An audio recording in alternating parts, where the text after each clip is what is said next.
Donc là voici la petite réserve, là où je stocke un petit peu tout. Là, par exemple on a des radis ronds d'été.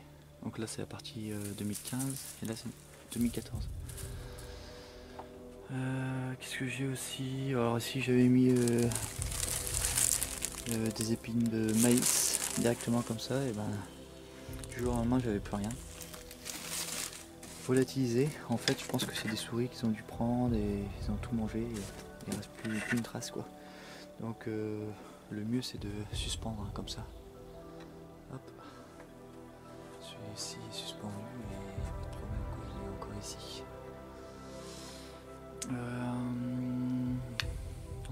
Ensuite, bon ici c'est tout des cartons. Donc toutes les graines de 2015 donc de cette année qui proviennent du jardin. Tout est stocké dedans. Alors ici c'est pareil, j'avais suspendu un pied d'épinard géant d'hiver, hop. Il descendait assez bas comme ça, donc du jour au lendemain, pareil, ça a été croqué par des souris. Ils ont dû monter sur les cartons. Et là on voit une petite partie, là, je viens juste de dégager les cartons. Une petite partie justement de ce pied qui a été suspendu. Il y a encore quelques tiges. Vous voyez, hop. C'est marrant, c'est que les graines elles sont toutes là intactes. Elles sont complètement décortiquées quoi. Ça évite de le faire à la main, tant mieux. Tout ça c'est des graines d'épinards. Donc c'est bien. On a fait quand même le travail, elles sont juste mangées en fin de compte ces tiges là quoi. Et là on voit mieux toutes les graines qui ont été complètement défaites du pied. Ouf. On va remettre sa boîte. Il y a vraiment beaucoup de graines quoi.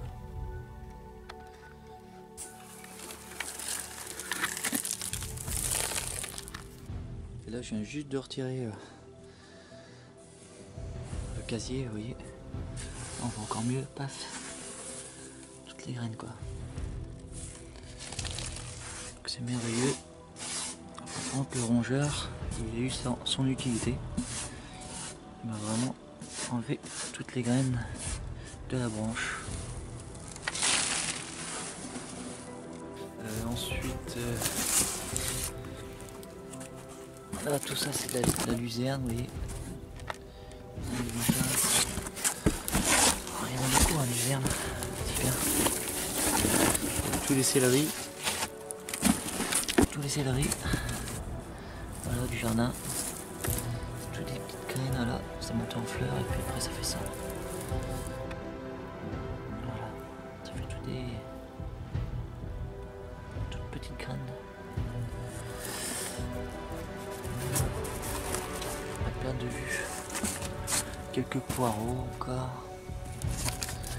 Les poireaux et la veste. Veste de printemps.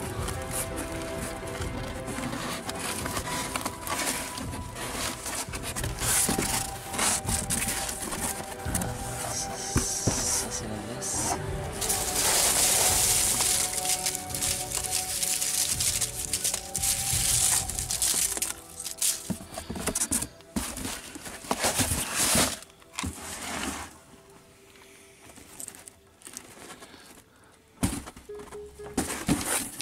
Du pané.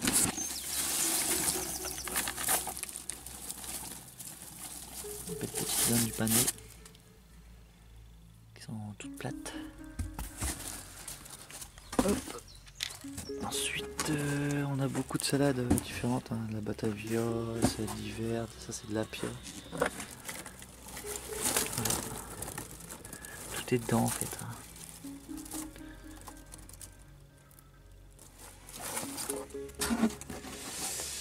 On a des oignons. Ça c'est épinard aussi, mais c'est une autre variété. On a des carottes.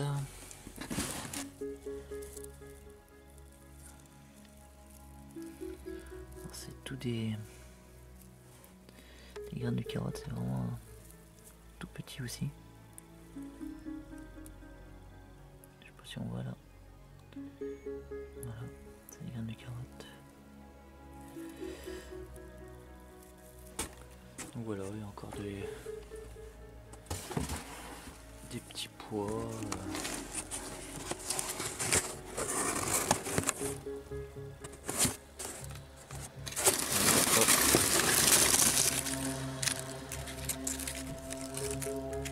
Je laisse dans les gousses. Comme ça c'est protégé un petit peu des intempéries et tous les petits poissons là. Donc voilà, juste au-dessus des pommes de terre. C'est les petites pommes de terre qui restaient une fois que j'ai récolté les grosses.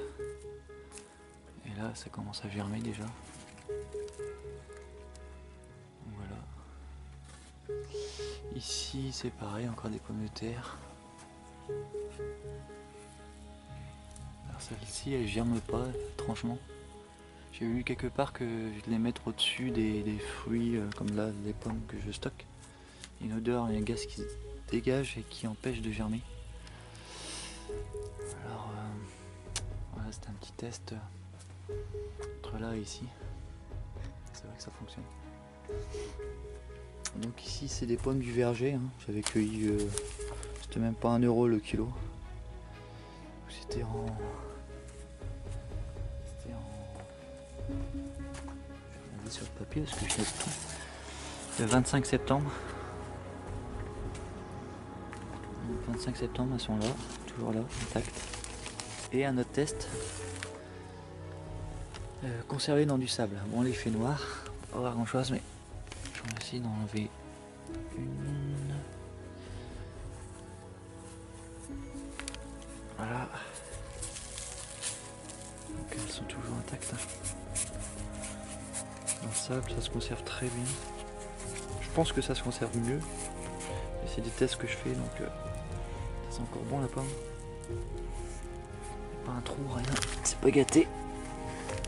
Et en fait dans le sable, c'est bien, c'est que c'est pas à l'air libre, donc c'est moins dégradé par les bactéries qui sont dans l'air, certainement. Et donc voilà, le fait de les étouffer comme ça avec du sable, ça c'est sans doute mieux. Donc c'est pour ça que j'ai construit une espèce de truc, toujours avec des palettes. Hein. J'achète pas grand chose en fait, en fin de compte. Donc c'est que des palettes qui sont assemblées. Voilà, puis des bouts de planches que j'ai récupérés aussi pour séparer, pour faire des compartiments. Donc ici il n'y a rien encore. Ici compartiment juste derrière, compartiment 3. Ici c'est des pommes, du vin, non pas des pommes, des carottes. Carottes du mois dernier, hein. Ça fait juste 1 mois qu'elles sont là. Donc voilà, 1 mois, bon, du 20 novembre, on est fin décembre. On fait des petites radicelles comme ça, mais elles sont toujours bien dures, hein. Pas de problème, c'est pas pourri, rien. Elles sont intactes. Donc tout ça dans le sable sec. C'est conseillé un sable mouillé, mais je sais pas, j'ai essayé le sable mouillé, mais ça pourrit. Ici il n'y a pas de problème. Ensuite, qu'est-ce qu'on a encore? Donc le but ce sera vraiment de stocker un maximum dans le sable. C'est pour ça que d'ailleurs j'ai acheté un big bag de sable pour 50 €.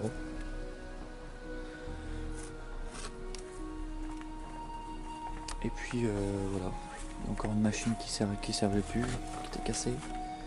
C'est pareil, là je fais un lieu de stockage pour... Alors ici, bon, j'avais mis une betterave il y a un bout de temps, mais là je vois que ça commence à germer. C'est marrant ça. Ça refait des tiges, mais bon, c'est pas gênant. Hein. Elle est toujours intacte, hein, la betterave rouge. Des petites racines comme ça. Elle est bien dure. Donc ça se mange. Ça va faire 2 mois là qu'elle est dedans. Je vais enlever quand même ça. Là je viens juste de mettre dans le sable. Ce côté là c'est des radis rouges de Chine. C'est des radis d'hiver en fait. Il est bien dur donc celui-là il est encore bon, mais bon là c'est la fin décembre. Je pense que je vais commencer à tout déterrer la terre. Ça va moisir. Puis commencer à les mettre, à stocker petit à petit dans le sable. Je fais plein de tests, plein de tests. Même avec... Oh, c'est quoi ça? C'est une carotte, une patate et même une courgette. Alors la courgette là, les deux. Fin septembre, je l'ai mis là-dedans. Fin septembre, on va voir ce que ça donne. Elle est toujours bien. Elle est intacte. Bien dure. Ouais, elle est bien. Ça se conserve bien. Dans le sable, donc sec. Ça peut sec, ça c'est bon. Donc ça fait 3 mois qu'elle est dedans. Ensuite, qu'est-ce qu'on a? On avait dit une carotte, une patate normalement. La carotte est vraiment toute petite. La carotte elle est molle. Et la patate elle est intacte. Bien dure, il n'y a aucun germe. C'est bien dans le sable. Par contre là la carotte elle était pas entière. Ou déjà pourrie à l'avance. J'ai déjà fait le test mais ça fonctionne très bien. Le sable sec. Donc ça, j'avais pas besoin vraiment de tester quoi. On va la remettre dedans. Et puis on fera peut-être une vidéo pour voir qu'est-ce que ça donne vers février-mars. Je remettrai un petit peu de sable après. Qu'est-ce qu'on a encore? Bon alors moi je stocke toujours ici des pommes de terre. Hein. Là c'est à l'air directement. Je devrais peut-être le faire dans le sable. Pareil, hein, des pommes de terre. Ici c'est une pomme. Ah si, c'est mon premier test vraiment. C'est une pomme du magasin fin août. Donc fin août. On est en fin décembre. Là, on va voir. Elle est bien aussi. La poêle un petit peu fripée, mais elle est pas gâtée.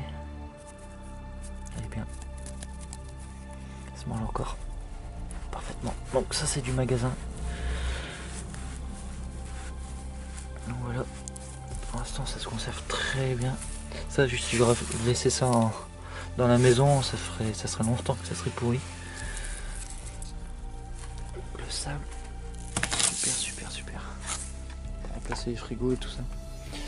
Là il y a un pied aussi que je vous ai pas fait voir, c'est il y a 2-3 pieds de betterave.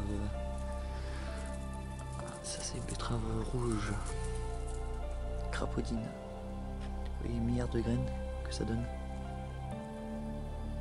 Juste 2-3 pieds. Quelquefois il y en a qui tombent alors. Du coup j'ai mis un carton. Même dans le carton on a la perte de vue.